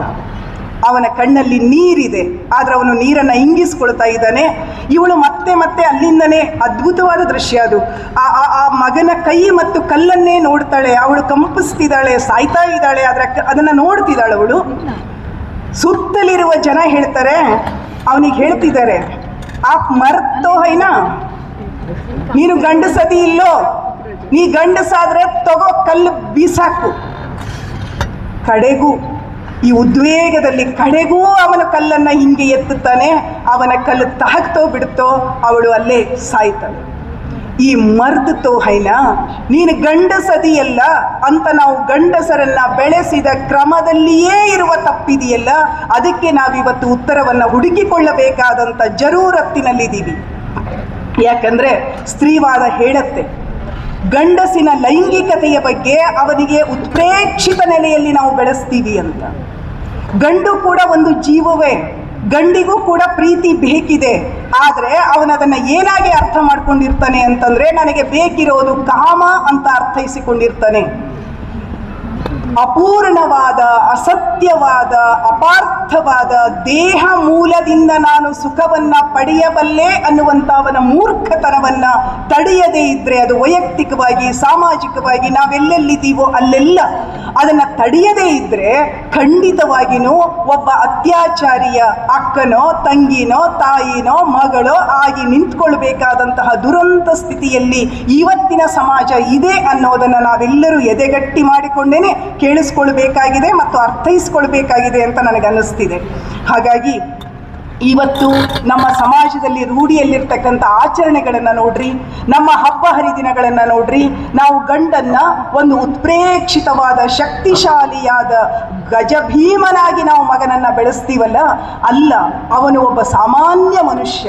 ಅವನ ಜೊತೆಗಾತಿಯೂ ಕೂಡ ಒಬ್ಬ ಸಾಮಾನ್ಯ ಮನುಷ್ಯಳು. ಅದನ್ನು GSS ಕವಿತೆ ಅಂತ ಕಾಣಿಸುತ್ತೆ. ವಿವಾಹ ಹೆಂಗಿರ್ಬೇಕಪ್ಪ ಅಂತಂದರೆ, ಅಂದು ನೀನೊಬ್ಬಳೇ ಅತಿ ಮೌನದಲ್ಲಿ ಬಂದೆ, ನದಿಗೊಂದು ನದಿ ಬಂದು ಸೇರಿದಂತೆ. ಹೊರತುನು ನದಿ ಮತ್ತು ಕಡಲಿನ ರೂಪಕವನ್ನು ಕಿತ್ತು ಬಿಸಾಡದೇ ಇದ್ದರೆ, ಗಂಡು ಆದ್ದರಿಂದ ಏನು ಬೇಕಾದರೂ ಮಾಡಬಹುದು ಅನ್ನುವಂತಹ ಆ ದೌರ್ಬಲ್ಯವನ್ನು ನಾಶ ಮಾಡದೇ ಇದ್ದರೆ, ಖಂಡಿತವಾಗಿಯೂ ಈ ಸಮಾಜಕ್ಕೆ ಉಳಿಗಾಲ ಇಲ್ಲ ಅನ್ನೋದನ್ನು ನಾವು ಗಮನಿಸಬೇಕು. ಎಲೆನ್ ವಿಸೆಲ್ ಮತ್ತು ಬೆಲ್ ಹುಕ್ಸ್ ಮತ್ತೆ ಮತ್ತೆ ಹೇಳ್ತಿರೋದು ಇದೇ ಮಾತನ್ನು. ಕನ್ನಡಕ್ಕೆ ಈಗ ಅವರಿಬ್ಬರು ಕೂಡ ಬರ್ತಾ ಇದ್ದಾರೆ. ನಾವು ನಮ್ಮ ಗಂಡು ಮಕ್ಕಳಿಗೆ ಪ್ರೀತಿಸುವುದನ್ನು ಕಲಿಸಬೇಕು. ಆದರೆ ಆ ಪ್ರೀತಿ ಹೇಗಿರಬೇಕು ಅನ್ನೋ ಪ್ರಶ್ನೆಯನ್ನೂ ನಾವು ಕೇಳ್ಕೋಬೇಕು. ಈ ಮಾತನ್ನು ದಯವಿಟ್ಟು ಎಲ್ಲರೂ ಪ್ರೀತಿಯಿಂದ ಕೇಳಿಸ್ಕೊಳ್ಳಿ. ಪ್ರೀತಿ ಕೂಡ ರಾಜಕಾರಣ ಆಗಬಾರದು. ಪ್ರೀತಿ ಅನ್ನೋದು ಮನುಷ್ಯ ಬದುಕಿನ ಅದ್ಭುತವಾದ, ಅಂತರ್ಗತವಾದ ಪ್ರೀತಿಯ ಮಾಧುರ್ಯದಲ್ಲಿಯೇ ಅದು ಇರಬೇಕೇ ಹೊರತು ಅವರ ದೇಹ ರಾಜಕಾರಣಕ್ಕೆ ನಾವೊಂದು ರಾಜಕಾರಣವನ್ನು ಒಡ್ಡೋದ್ರಿಂದ ಯಾವ ಉತ್ತರವೂ ಕೂಡ ನಮ್ಮ ಬದುಕಿಗೆ ಸಿಗೋದಿಲ್ಲ.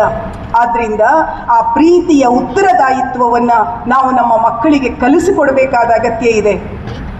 ನನಗನಿಸುತ್ತೆ, ನಾನು ಹೆತ್ತ ಹೆಣ್ಣು ಮಗಳು ಸುರಕ್ಷಿತವಾಗಿರಲಿ ಅಂತ ಬಯಸುವ ನಾನು ಅದೇ ಕ್ಷಣದಲ್ಲಿ, ದೇವರೇ, ನಾನು ಹೆತ್ತ ಗಂಡು ಮಗು ಎಂದೂ ಕೂಡ ಅತ್ಯಾಚಾರಿಯಾಗದಿರಲಿ, ಯಾವ ಹೆಣ್ಣಿನ ಮೇಲೂ ದೌರ್ಜನ್ಯವನ್ನು ಎಸಗದಿರಲಿ ಅಂತ ಪ್ರಾರ್ಥಿಸಿಕೊಳ್ಳಬೇಕಾದಂತಹ ಅಂಚಿನಲ್ಲಿ ಬಂದು ನಿಂತಿದ್ದೀವಿ. ಇದು ಅಂಚಿನಲ್ಲಿ ಬಂದು ನಿಂತಿದ್ದೀವಿ.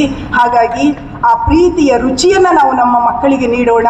ಸ್ತ್ರೀವಾದಿ ಚಿಂತನೆ ಮಹಿಳೆಯರನ್ನು ಎಚ್ಚರಿಸುವ ವಿಚಾರ ಮಾತ್ರ ಅಲ್ಲ, ಅದು ಪುರುಷರನ್ನೂ ಎಚ್ಚರಿಸಬೇಕು. ಮೊನ್ನೆ ಸಬಿತಾ ಕೂಡ ಅದನ್ನು ಬರೆದಿದ್ದಾರೆ. ಸ್ತ್ರೀವಾದ ಇನ್ನು ಯಾರಿಗೆ ಅಂದರೆ ಅದು ಹೆಣ್ಣಿಗೆ ಅಲ್ಲ, ಅದು ಒಟ್ಟೂ ಬದುಕಿಗೆ, ಅದು ಗಂಡಿಗೆ, ಅದು ಇಡೀ ಸಮುದಾಯಕ್ಕೆ ಸಲ್ಲಬೇಕಾದಂತಹ ಒಂದು ಆತ್ಮ ವಿಶ್ಲೇಷಣೆಯ ದಾರಿ ಅನ್ನೋದನ್ನು ನಾವು ಗಮನಿಸ್ಕೊಂಡ್ರೆ, ಪ್ರತಿಭಾ ಹೇಳ್ತಾರಲ್ಲ, ಪ್ರೀತಿಗೆ, ಹೆಣ್ಣಿನ ಪ್ರೀತಿಗೆ ಹೆದರುವಷ್ಟು ದ್ವೇಷಕ್ಕೆ ಹೆದರುವುದಿಲ್ಲ ಗಂಡು. ಹಾಗಾಗಿ ನಾವು ಪ್ರೀತಿಯ ಮೂಲಕವೇ ಗಂಡಿನ ಮನಸ್ಸನ್ನು ನಮ್ಮದನ್ನಾಗಿ ಮಾಡಿಕೊಳ್ಳೋಣ. ನನ್ನ ಎಲ್ಲ ವಿಚಾರಗಳನ್ನು ಇಲ್ಲಿಗೆ ನಿಲ್ಲಿಸ್ತೀನಿ, ವೇಳೆಯಾಯಿತು. ಒಂದು ಕಡೆ ಮಾತು, ಅಲ್ಲಿ ನಡೆಯುವ ಯುದ್ಧ, ಇಲ್ಲಿ ನಡೀತಾ ಇರೋ ಯುದ್ಧ ಎರಡೂ ಕೂಡ ಒಂದೇನೆ. ಎರಡನ್ನೂ ಒಟ್ಟಾಗಿ ಎದುರಿಸುವಂತಹ ತ್ರಾಣ ಖಂಡಿತವಾಗಿಯೂ ಸ್ತ್ರೀವಾದಿ ಚಿಂತನೆಗೆ ಇದೆ, ನಮ್ಮ ಚಳುವಳಿಗೆ ಇದೆ. ನಾವೆಲ್ಲರೂ ಅದನ್ನು ಮುನ್ನಡೆಸೋಣ ಅಂತ ಹೇಳ್ತಾ ನಿಮಗೆಲ್ಲರಿಗೂ ನಮಸ್ಕರಿಸಿ ನನ್ನ ಮಾತನ್ನು ಮುಗಿಸ್ತೀನಿ. ನಮಸ್ಕಾರ. ಧನ್ಯವಾದಗಳು ಮ್ಯಾಮ್. ಡಾಕ್ಟರ್ ವಿನಯ ವಕುಂದ ಅವರ ಮಾತುಗಳಿಗೆ